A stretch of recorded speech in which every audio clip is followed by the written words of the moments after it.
So it's a sunny day on the hill today, thank goodness. The video that you're going to see today is from a quick trip that Mark Huckle made to the hill with me a couple of weeks back. He spent 24 hours here and we had a variety of people that we saw, which is kind of a typical day for me, but I'm glad that Mark was with me and I hope that you enjoy this piece. The last time I arrived at Kingham Station was for a job interview 40 years ago. I was met then by Ginny, the school secretary, in an open-top sports car. Today I'm being picked up by Kingham Hill School's Development and Alumni Relations Manager, Nancy Austin. Hello, Mark. She drives a Jag. The village of Kingham has hardly changed in all this time. And as you turn into the school drive, you soon realise that it still looks and feels the same. I've returned ostensibly to film some of the Orb's 30th anniversary tour in Oxford, but I'll be packing in a lot more to my short stay on the hill. It's a charity and home close day at Kingham Hill School, and the pupils are looking forward to their exeunt weekend. The day, as always, begins in chapel. No hymns or prayers, just some formal announcements, followed by a personal and very moving talk from a lower sixth student. The founder's vision was to create small, family-like communities, which is why each boarding house is separate. They aren't all just dormitories in the same building. The founder was ardent in creating, as he called it, a home away from home, where we can grow in an idyllic rural environment. To quote his biography, Charles Young desired to emphasise the true purpose of education, to provide for the needs of man's threefold nature, spiritual, mental and physical, and that the first and foremost aim of Kingham Hill should be to give the boys a sound training in the Christian faith and way of life. As I said before, this ideology is at the centre of Kingham Hill's mantra even today. But why does this matter to us? Many of us are in far more fortunate positions than the original Kingham lads. Well, this is why I'm stood up here today, because my hope is that by sharing my story with all of you, you may develop a new understanding and appreciation for the founder and what he did. Also in attendance is a second ex-teacher, or should I say former warden of Kingham Hill School, with whom I will spend the following hour reminiscing. I have a funny story about Godfrey Nicholson. Do you remember Godfrey? I do remember Godfrey, yeah. Because I taught in the end room, just there, and he was in the opposite room. And, oh yeah, we could have spoken about the Greens, couldn't we? You see, the history of the Greens. It's quite interesting. And we kept all our drama stuff up in a room above Godfrey's room. And Andrew, whatever he was called, the English, Sinclair, took some kids up there once to get some stuff from the green room to bring back downstairs. And came down and one lad was locked in the room, up above.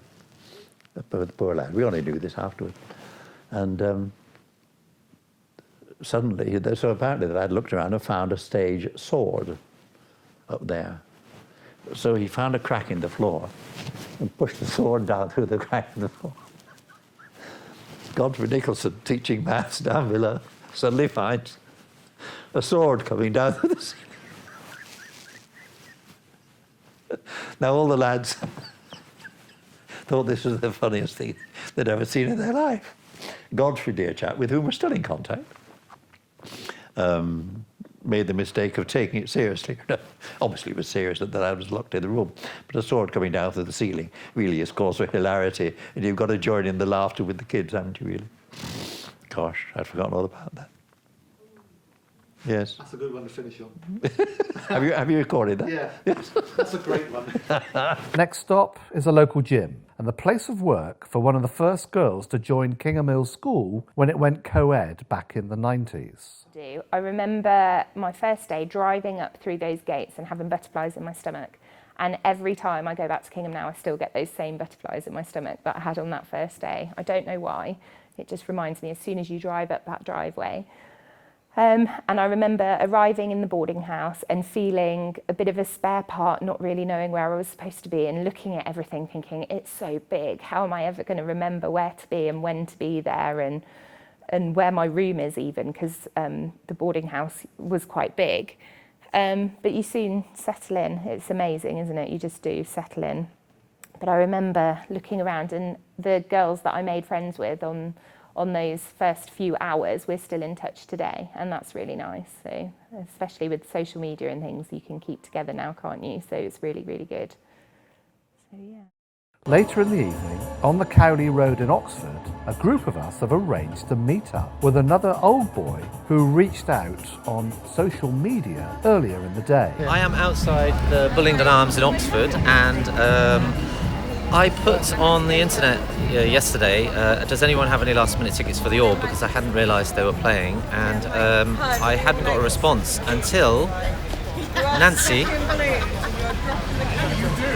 told me that through the alumni connections she could get me into the gig, which is phenomenal because I'm a massive Orb fan. They were pretty much the only band I wanted to listen to for several years in my youth. And here he is.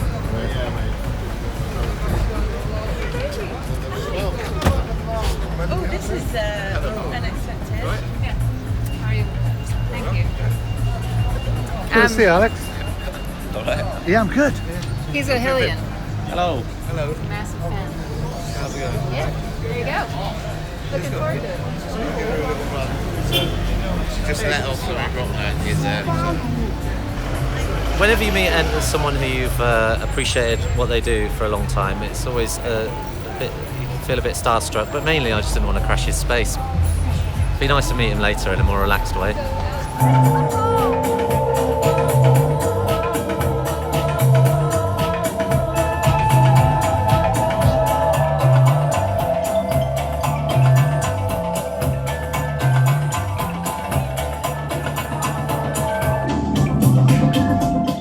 The Orb may not be my preferred choice of music, but I recognise a rare talent when I see and hear it. And it's good to meet up again with Duncan Patterson, or Alex, as he likes to be referred to. Oh, what a night, and a couple of days at the Cotswolds.